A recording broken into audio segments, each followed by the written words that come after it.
Shop the Sherwin-Williams Super Sale and get 40% off paints and stains August 8th through the 14th. With prices starting at $29.39, it's the perfect time to transform your space with color. Whether you're looking to revamp your interior or exterior, we have you covered with bold hues, soothing neutrals, and everything in between. Visit your neighborhood Sherwin-Williams store or shop the sale online. Delivery available on qualifying orders. Click the banner to learn more. Retail sales only. Some exclusions apply. See store for details. Welcome to the Deep Dive. This is where we take various sources, sometimes quite a few, and really pull out the key insights, the knowledge nuggets, giving you that shortcut to being, well, genuinely informed. And today we're doing something maybe a little unusual for our deep dive. Our main source.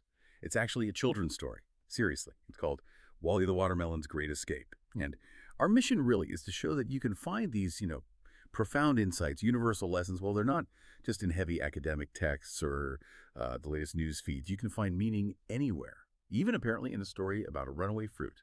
So let me set the scene for you. Just imagine Tumbletown Park on like the perfect summer day.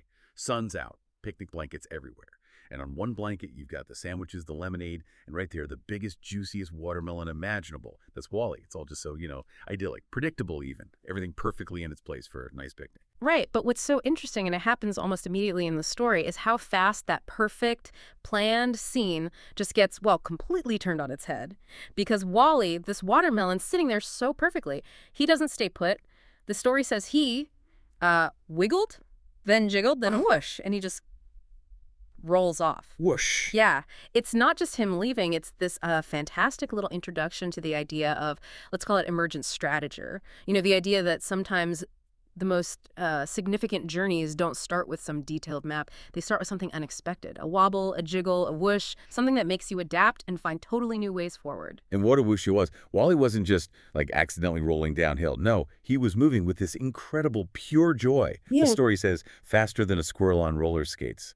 Giggling, singing, I was born to roll. You can almost feel that energy coming off him, right? Just pure delight in moving.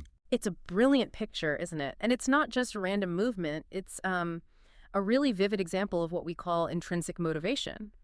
Wally isn't rolling for something like a prize or away from being eaten necessarily.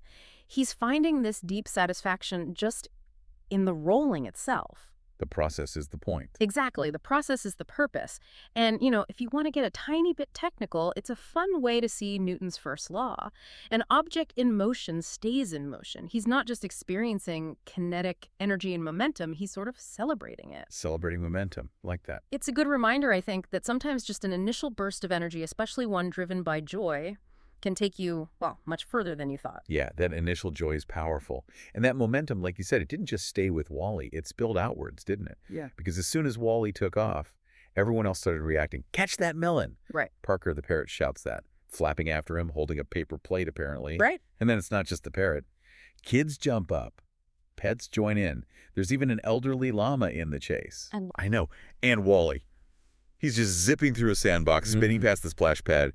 He bounces off a bounce house. Oh, wow. Rolls right through a hula hoop contest, bounces off a jungle gym, and even manages to photobomb a family reunion photo. That's amazing. All while leaving this trail of watermelon seeds.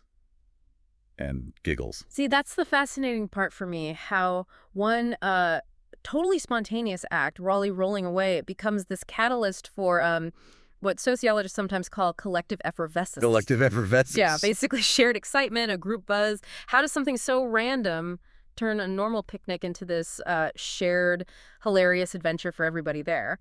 Wally's role wasn't planned. It wasn't on any schedule. But because the community sort of jumps in with joy, not annoyance, Right. they all get swept up in this moment of pure, spontaneous fun. It shows how one unexpected thing can kind of break down the usual barriers and create this communal feeling that you rarely get from, tightly planned events. It sounds wonderfully chaotic. And this crazy chase, it has to end somewhere, Yeah. right? So eventually, Wally, after all this bouncing and rolling, he splashes right into the duck pond. Big carrot-plop. Kerplop, the classic sound. Exactly. Yeah. But here's the thing. His reaction, it's not panic. It's not, oh no, I'm stuck. He just bobs there, apparently grinning, and shouts, that was the best summer sprint ever. And this, if we kind of zoom out and think about the lesson for you, the listener, this is where the story really pivots, I think. It offers this powerful message about reinvention and resilience, too. Think about it. His plan, or the plan for him, was to be sliced up. Dessert. Yeah, the usual fate of a picnic watermelon. Right, the predetermined outcome. But Yeah. instead, he celebrated. The kids, totally inspired by his audacity, his joyful escape. They build him a little floating throne out of fruit, decorated with popsicle stick flags. A floating fruit throne? He becomes the official watermelon king of Tumbletown, spends his days floating, telling jokes, teaching ducklings how to roll with style. Teaching ducklings to roll. It's a fantastic metaphor, isn't it, for how sometimes those things we see as deviations, maybe even failures, or just taking a different path, they can actually lead to something amazing, something totally unexpected, a whole new purpose that might be even better. So it wasn't really an escape from something bad. Exactly. It was more like an escape into something incredible, something uniquely his. Okay, so let's try and wrap this up then. We've taken this quite charming story, Wally the Watermelon's Great Escape. What are the core takeaways for you listening to this, wanting to be, informed and adaptable? Well, we touched on that idea of emergent strategy, how things can unfold beautifully, even when, maybe especially when, the initial plan goes out the window. We saw intrinsic motivation in action, that pure joy of movement, which is also a kind of fun first lesson in kinetic energy and momentum, as you pointed out. Yeah, the physics of fun. The physics of fun, exactly. And maybe the biggest thing, how one person's or one watermelon's embrace of the unexpected can spark that collective effervescence. Leading to real shared fun. A community moment. Precisely.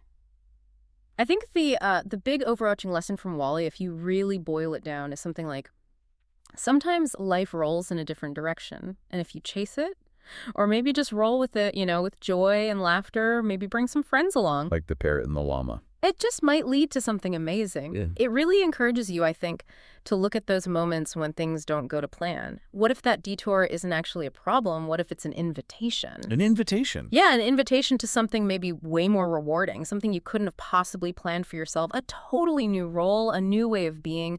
It's sort of about optimizing for serendipity, maybe, letting happy accidents happen. Optimizing for serendipity. I really like that. Okay, so we'll leave you with a final thought to chew on, or maybe roll with. If you were Wally the Watermelon, truly willing to roll in an unexpected direction, to embrace that whoosh moment, what kind of unexpected splashdown, what kerplop might actually lead you to discover your own unique, maybe slightly surprising, floating fruit throne?